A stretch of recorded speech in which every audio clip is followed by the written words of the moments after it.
وجہ سے وہ قوت ختم نہیں ہوتی.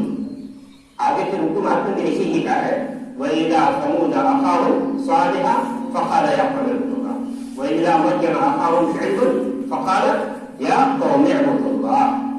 تو پہلے بھی اخوت، انسانی اخوت اسلام اور کفر کی وجہ سے منقطع نہیں ہوتی. اور نہ اچھا بھائی تو ٹھیک ہے،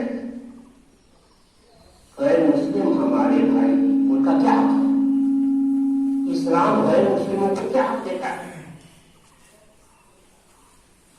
غیر مسلم بھی انسان ہے اور اللہ تعالیٰ نے ہر انسان کو کچھ بنیادی حقوق عطا کیے. انسانی حقوق کے نام سے کہا جا سکتا ہے. تو ہر انسان کو اللہ تعالیٰ نے بنیادی حقوق عطا کیے جو کسی حال میں ختم نہیں کیا جائے گا. وہ کیا بنیادی حقوق ہے؟ اللہ تعالیٰ نے ہر انسان کو عقیدے کی آزادی دی ہے. اللہ تعالیٰ نے ہر انسان کو عقیدے کی آزادی دی ہے. کیا دلیل ہے کہ ہر انسان کو عقیدے کی آزادی؟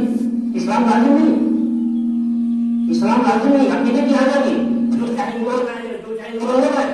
ہاں کیا دلیل بھائی؟ اللہ تعالیٰ نے هل أتى على الإنسان حين من الدهر لم يكن شيئا مذكورا. انسان پر ایک زمانہ گزرا ہے جب اس کا کوئی وجود نہیں تھا، انسان نہیں تھا. تو پھر کیسے وجود ہے؟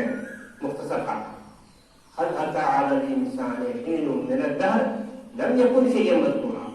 إنا خلقنا الإنسان من نطفة أمشاج نبتليه فجعلناه سميعا بصيرا. ہم نے انسان کو پیدا کیا مخلوط نطفے سے. یہ نسل انسانی کا ہے، مطلب اول تو وہ ہے خلق الانسان من طين. إنا خلقنا الإنسان من نطفة أمشاج، ہم نے انسان کو مخلوط نطفے سے پیدا کیا، مخصوص حالات سے گزارا. نبتلی فجعلناه سمیعا بصیرا، ہم نے اس کو کان دیا، آنکھ دیا، سننے والا بنایا، دیکھنے والا بنایا. انسان کو معلومات حاصل کرنے کا اہم ذریعہ یہ دو، کان اور آنکھ. انسان جو کچھ سنتا ہے اور جو کچھ دیکھتا ہے یہی معلومات اس کے دل میں پہنچتی ہے. جو سنتا ہے اور جو کچھ دیکھتا ہے یہ دیکھ کر کے کہاں جاتا ہے؟ اس کے دل تک جاتا ہے.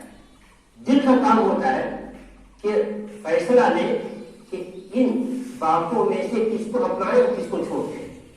کہ یہ انسان کے دل میں تین اعضاء نہایت ہی اہم ہے. اسی وجہ سے اللہ تعالی ان تین اعضاء سے خصوصی سوال کرے گا. اللہ تعالیٰ نے ان السمع والبصر والفؤاد كل اولئك كان عنه مسؤولا. آنکھ، کان، آنکھ اور دل، ان تینوں سے سوال کیا جائے. یہ خصوصی، ورنہ تو سل لگا دیا جائے تو سب آگے بولیں گے. یہاں بتایا إنا خلقنا الإنسان من نطفة أمشاج نبتليه فجعلناه سميعا بصيرا. ہم نے سننے اور دیکھنے کی صلاحیت دی، معلومات حاصل کرنے کا ذریعہ فراہم کیا. اس کے بعد کیا معلومات کیا فراہم کی؟ إنا هديناه السبيل إما شاكرا وإما كفورا. ہم نے اس کو دو راستہ دکھا دیا، ایک شکر کا راستہ اور ایک کفر کا راستہ. انا هديناه السبيل، ہم نے ان کو راستے کی رہنمائی کی. اما شاکرا و اما کفورا، یا تو شکر کا راستہ اختیار کرو یا کفر کا راستہ اختیار کرو. یہ دو راستے دکھا دیے. دونوں راستے کا انجام بھی بتا دیا کہ شکر کا راستہ اختیار کرو گے تو کہاں جاؤ گے، کفر کا راستہ اختیار کرو گے تو کہاں جاؤ گے. انا اعتدنا للکافرین سلاسل واغلال مسعلا. بتا دیا کہ اگر کفر کا راستہ اختیار کرو گے تو پیر میں بیڑی ڈالی جائے گی، گلے میں بیڑی ڈالی جائے گی، اٹھا کر جہنم میں ڈال دیے جاؤ گے. ان عادت سلاسل وغلال وسعیرا. اور اگر شکر کا راستہ اختیار کرو گے تو نیک ابرار میں سے ہوگے. ان الابرار یشربون من کاس کان مزاجها کافورا. اگر شکر کا راستہ اختیار کرو گے تو ابرار میں شمار ہوگا. تمہارے لیے بہترین مشروب بہترین مکان جو چاہو گے ملے گا. آلو کا کر کے رکھ. تو اللہ تبارک و تعالیٰ نے ایمان اور کفر کا راستہ بتا دیا, اس کا انجام بتا دیا, اور پھر انسان کو اختیار دے دیا کہ تمہاری مرضی, تم جو چاہو اختیار کرو. اعملوا ما شئتم, اعملوا ما شئتم, تم جو چاہو اختیار کرو. اللہ تعالیٰ چاہتا تو سارے انسانوں کو اسلام پر مجبور کر سکتا ہے, اس کے لیے کوئی بڑی بات نہیں, مگر اس نے اپنی حکمت سے ایسا نہیں کیا. نہیں کیا اور نہ کسی کو اجازت دی کہ اسلام پر مجبور کرے کسی کو. کیا دلیل ہے؟ دلیل کہا رہا ہے وَلَوْ شَاءَ رَبُّكَ لَآمَنَ مَنْ فِي الْأَرْضِ كُلُّهُمْ جَمِيعًا. اگر تیرا رب چاہتا, وَلَوْ شَاءَ رَبُّكَ لَآمَنَ مَنْ فِي الْأَرْضِ كُلُّهُمْ جَمِيعًا. اگر تیرا رب چاہتا تو زمین پر جتنے لوگ آباد ہیں سب کے سب اسلام لے آتے. اللہ کے لیے کون سا مشکل ہے؟ اگر تیرا رب چاہتا تو زمین پر جتنے لوگ ہیں سب کے سب اسلام لے آتے. افأنت تکرہ الناس, جب اللہ تعالیٰ نے ایسا نہیں چاہا, مجبور کرنا نہیں چاہا, افأنت تکرہ الناس, تو کیا آپ مجبور کریں گے انسانوں کو حتی یکونوا مؤمنین, یہاں سے تو اسلام لے آئے. آپ کو بھی اس کا اختیار نہیں ہے کہ کسی کو اسلام پر مجبور کیجیے, نہیں. خود کرتا دیا لا اکراہ فی الدین, دین میں کسی کو مجبور نہیں کیا جائے گا. اسلام قبول کرنے پر کسی کو مجبور نہیں کیا جائے گا. فذکر انما انت مذکر لست علیہم بمسلط. آپ کا کام بس پہنچا دینا ہے, آپ نصیحت کر دیجیے بس. آپ مسلط نہیں کیے گئے کرنا پڑا زبردستی, نہیں, آپ کا کام نہیں ہے. کہ اللہ تعالیٰ کی حکمت ویسے ایسا نہیں چاہا. تو یہ ہے عقیدے کی آزادی. اللہ تعالیٰ نے انسان کو پیدا کیا, اس کو بتا دیا کہ اسلام کیا ہے, کفر کیا ہے, انجام بھی بتا دیا, آزادی بھی. اب تم چاہو تو مومن بنو, چاہو تو کافر بنو, انجام سے کافر بنو. یہ عقیدے کی آزادی ہے. دوسری انسان ہونے کے اعتبار سے اللہ تبارک و تعالیٰ نے ہر انسان کو جینے کا حق دیا ہے. اللہ تعالیٰ نے ہر انسان کو جینے کا حق دیا ہے. کیا دلیل؟ کہ اللہ تعالیٰ نے وَمَنْ قَتَلَ نَفْسًا بِغَيْرِ نَفْسٍ أَوْ فَسَادٍ فِي الْأَرْضِ فَكَأَنَّمَا قَتَلَ النَّاسَ جَمِيعًا. اور جس کسی نے کسی انسان کو ناحق قتل کیا گویا اس نے سارے انسانوں کو قتل کیا. تو اللہ تعالیٰ نے ہر انسان کو جینے کا حق دیا ہے. ہر انسان کو جینے کا حق ہے. بہت سارے لوگ تو یہ سمجھتے ہیں کہ مشرک کو جینے کا حق نہیں, اور دلیل قرآن سے دیتے ہیں, اور دلیل قرآن سے دیتے ہیں کہ مشرک کو جینے کا حق کہاں ہے. اور یہ ہے اللہ تعالیٰ کہتا ہے وَإِذَا انْسَلَخَ الْأَشْهُرُ الْحُرُمُ فَاقْتُلُوا الْمُشْرِكِينَ حَيْثُ وَجَدتُمُوهُمْ. جب حرمت کے مہینے گزر جائیں فَاقْتُلُوا الْمُشْرِكِينَ, تو مشرکین کو قتل کرو حَيْثُ وَجَدتُمُوهُمْ, جہاں کہیں بھی پاؤ. وَخُذُوهُمْ وَاحْصُرُوهُمْ وَاقْعُدُوا لَهُمْ كُلَّ مَرْصَدٍ. ارے ان کو پکڑو, ان کو گھیرو, ہر راستے کے نکل پر بیٹھ جاؤ, جہاں کہیں نظر آئے قرآن کو ختم کرو. تو کیسے کہتے ہیں مشرک کو جینے کا حق ہے؟ تو اللہ تعالیٰ کہتا ہے سنو, ارے بات ایسی ہے, مشرک کو جینے کا حق نہیں. اس آیت کی بنیاد پر, اس آیت میں سارے مشرکوں کو ختم کرنے کے لیے کہا جا رہا ہے کیا؟ نہیں, اس آیت میں سارے مشرکین کو ختم کرنے کے لیے نہیں کہا جا رہا ہے. یہاں اس آیت میں تو صرف ان مشرکین کا تذکرہ ہے جو مسلمانوں سے لڑ رہے ہو, لڑائی کر رہے ہو, جنگ کر رہے ہو. صرف ان سے لڑنے کے لیے کہا جا رہا ہے, سارے مشرکوں سے نہیں. کیا دلیل بھائی؟ آیت تو عام نظر آ رہی ہے, بتائیں تو آیت عام نظر آ رہی ہے. فَإِذَا انْسَلَخَ الْأَشْهُرُ الْحُرُمُ فَاقْتُلُوا الْمُشْرِكِينَ حَيْثُ وَجَدتُمُوهُمْ. المشرکین میں الف لام ہے. الف لام جہاں استغراق کے لیے آتا ہے، الف لام جہاں استغراق کے لیے آتا ہے، یعنی سب کے لیے شامل ہونے کے لیے، جنس کے لیے، وہیں الف لام عہد کے لیے بھی آتا ہے، تخصیص کے لیے بھی آتا ہے. تو پھر کیا دلیل کہ یہاں الف لام جنس کے لیے نہیں ہے، عہد کے لیے ہے؟ پھر کیا دلیل اس کے معنی بعد آئے، اس کے معنی بعد آیت وہ کیا ہے؟ کیا بتا ہے؟ وَإِنْ أَحَدٌ مِّنَ الْمُشْرِكِينَ اسْتَجَارَكَ وَإِنْ أَحَدٌ مِّنَ الْمُشْرِكِينَ اسْتَجَارَكَ فَأَجِرْهُ حَتَّى يَسْمَعَ كَلَامَ اللَّهِ. اگر مشرکین میں سے کوئی شخص تم سے پناہ چاہے، فَأَجِرْهُ تو تم اس کو پناہ دے دو، حَتَّى يَسْمَعَ كَلَامَ اللَّهِ یہاں تک کہ وہ اللہ کا کلام سن لے، جن کی دعوت اس تک پہنچ جائے. جن کی دعوت پہنچا کرنے کے بعد اب یہ کہنا ہے کہ اچھا تو معلوم ہو گیا میرے دین کیا ہے، اب اسلام لا دوں یا مان دوں؟ نہیں، پھر کیا کرنا ہے؟ آگے بڑھیے. وَإِنْ أَحَدٌ مِّنَ الْمُشْرِكِينَ اسْتَجَارَكَ فَأَجِرْهُ حَتَّى يَسْمَعَ كَلَامَ اللَّهِ ثُمَّ أَبْلِغْهُ مَأْمَنَهُ. اللہ کا کلام سنانے کے بعد اس کو اختیار دو، کہاں رہنا چاہتے ہو، جانا چاہتے ہو، چلو. تم پھر اس کو ایسے مقام پر پہنچا دو جہاں اس کی جان کو خطرہ نہ ہو. پھر اس کو ایسے مقام پر پہنچا دو جہاں اس کی جان کو خطرہ نہ ہو. اس کی جان کی حفاظت کی جا رہی ہے، کہاں جا رہا ہے آپ کو؟ اب تو اسلام سمجھ میں آ گیا، اب اسلام لا دیا مار دو؟ نہیں، ایسا نہیں کہا گیا. تم معاملہ اس کو محفوظ مقام پر پہنچا دو. اور آگے چل کر کے مزید وضاحت کر دی گئی کہ فَقْتُلُوا الْمُشْرِكِينَ سے مراد سارے مشرک نہیں ہے، وہ تو وہ مشرک ہے جو تم سے جنگ کر رہے ہیں.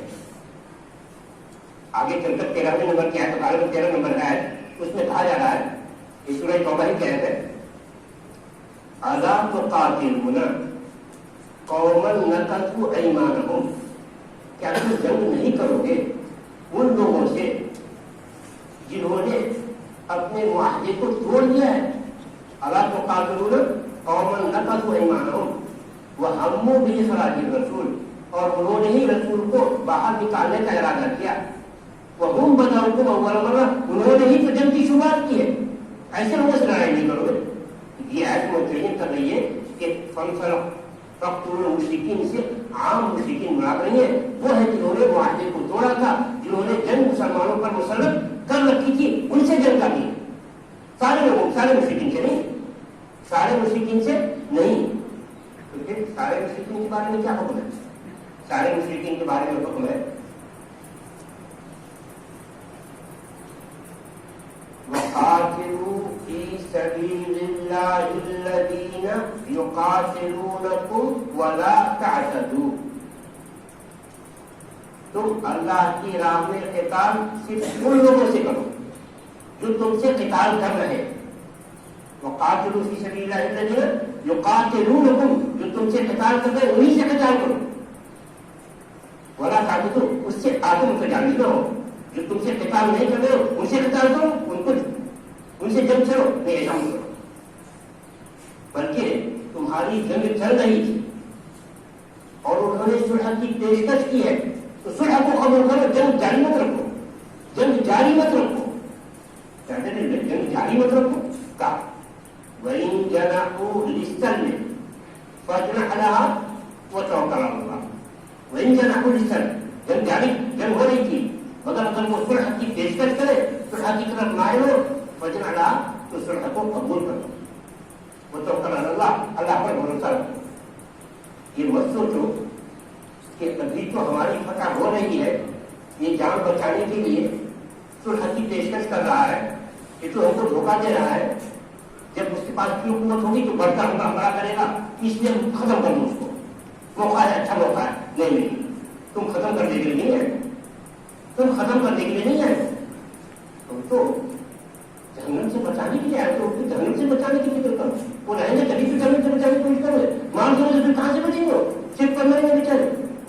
نہیں ایسا مت کرو. وَإِن جَنَحُوا لِلسَّلْمِ فَاجْنَحْ لَهَا وَتَوَكَّلْ انه هو السميع العليم.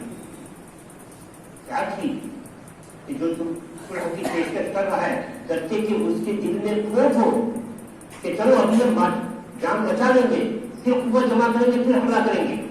کیا ٹھیک اللہ تعالیٰ اس کے دل کو بدل دے. تو دن آنے ہی نہ پائے کہ پھر سے تمہاری جنگ ہو، وہ اسلام کی توفیق ہو جائے. اس لیے اللہ کو چھوڑو، توکل علی اللہ، اللہ پر بھروسہ رکھو.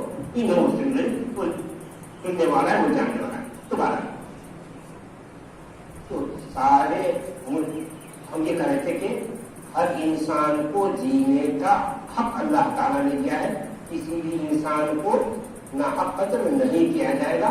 اس سے میں اشکال واقع تھا، اس کو میں بھول گیا کہ مشرکین کو بھی جینے کا حق ہے، ان کو ختم نہیں کیا جائے گا. مشرکین سے تعلقات کیسے رکھے جائیں گے؟ شاید نہیں. دوسرے مشکل کو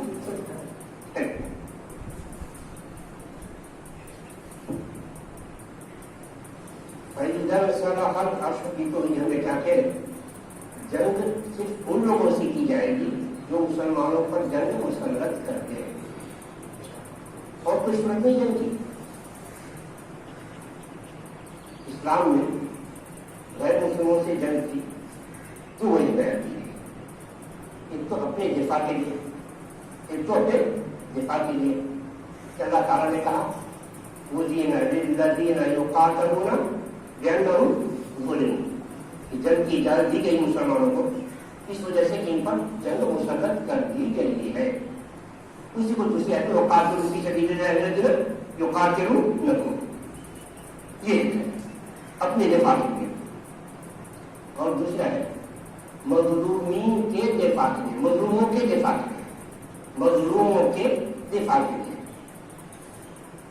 کیا دلیل؟ کہا اللہ تعالیٰ وما لكم لا تقاتلون في سبيل الله وما لكم لا تقاتلون في سبيل الله والمستضعفين من الرجال والنساء والولدان الذين يقولون ربنا اخرجنا من هذه القرية الظالم اهلها. تمہیں کیا ہو گیا ہے کہ تم اللہ کی راہ میں جنگ نہیں کرتے، جبکہ کمزور مرد والمستضعفین من الرجال، جبکہ کمزور مرد اور کمزور عورتیں اور کمزور بچے فریاد کر رہے ہیں. یقولون ربنا اخرجنا من هذه القرية الظالم اهلها، اے اللہ ہمیں اس بستی سے نکال دے، اس بستی کے لوگ ظالم ہیں، ہم پر ظلم کر رہے ہیں. ایسوں کی مدد کے لیے تم کیوں نہیں جاتے؟ ایسے کی مدد کرو. مظلوموں کے دفاع کی.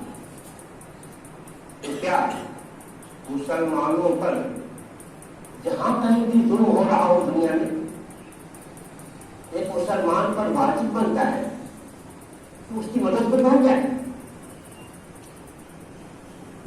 مسلمانوں پر جہاں کہیں بھی دنیا میں ظلم ہو رہا ہو، ایک مسلمان پر واجب بنتا ہے اس کی مدد پر پہنچ جائے، یا اس کے کچھ حدود اور آداب، ہاں اس کے کچھ حدود اور آداب ہر جگہ نہیں پہنچے گا مسلمان. کیا دلیل؟ نہیں مسلم بھائی ہے، اس کو ظلم ہونا نہیں پہنچے گا، نہیں پہنچے گا. کیا دلیل؟ کالا کالا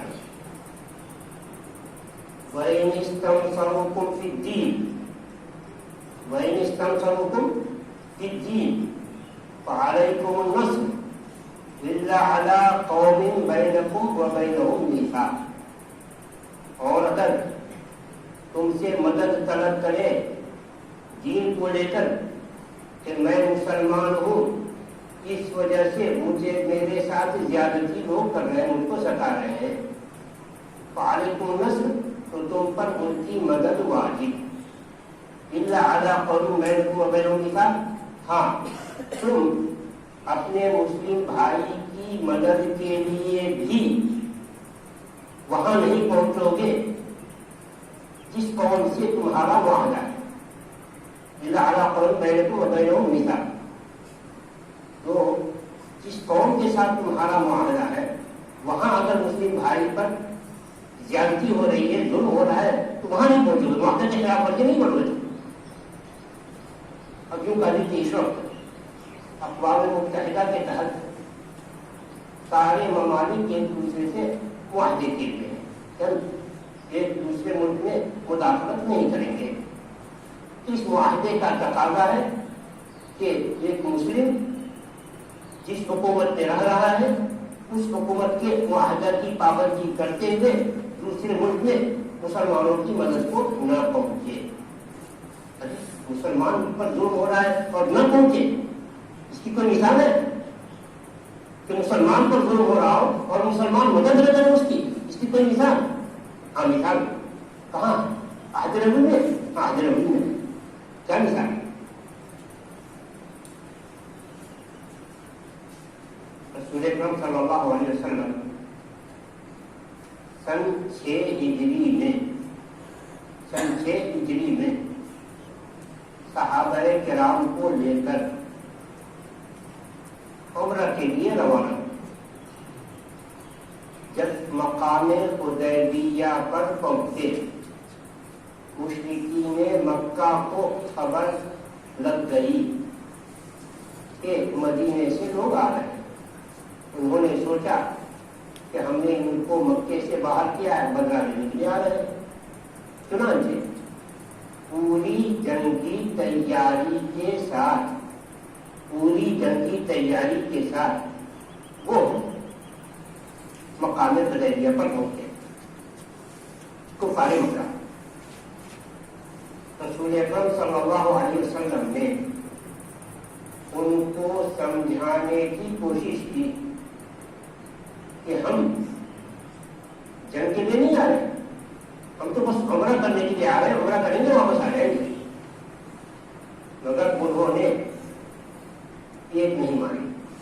کہا نہیں، ہم یہاں سے آپ کو آگے نہیں بڑھنے دیں گے، چاہے جنگ ہو جائے. جنگ ہو جائے مگر ہم یہاں سے آگے آپ کو نہیں بڑھنے دیں گے. آپ صلی اللہ علیہ وسلم رحمۃ للعالمین، آپ کو سب کی جان عزیز، مسلمانوں کی جان عزیز کہ مسلمان رہیں گے تو اسلام کی دعوت جاری رہے گی. غیر مسلموں کی جان عزیز، یہ غیر مسلم رہیں گے اور ان کو اسلام کی دعوت دے سکیں گے. اگر جنگ ہوتی ہے، مسلمان ختم ہو جاتے ہیں تو اسلام کی دعوت کون دے؟ اور اگر وہ ختم ہو جاتے ہیں، غیر مسلم ختم ہو جاتے ہیں، ہم کس کام کے، ہم کس کو دعوت دیں گے؟ آپ رحمت للعالمین، آپ کو سب کی جان کی فکر. چنانچہ آپ نے صلح کی پیشکش کی کہ صلح ہو جائے. چلو نہیں، ہم کو جانے دو، نہیں جانے دو، صلح ہو جائے، صلح ہو جائے. اس کے لیے تیار ہو گئے، چلو مصالحت ہو جائے.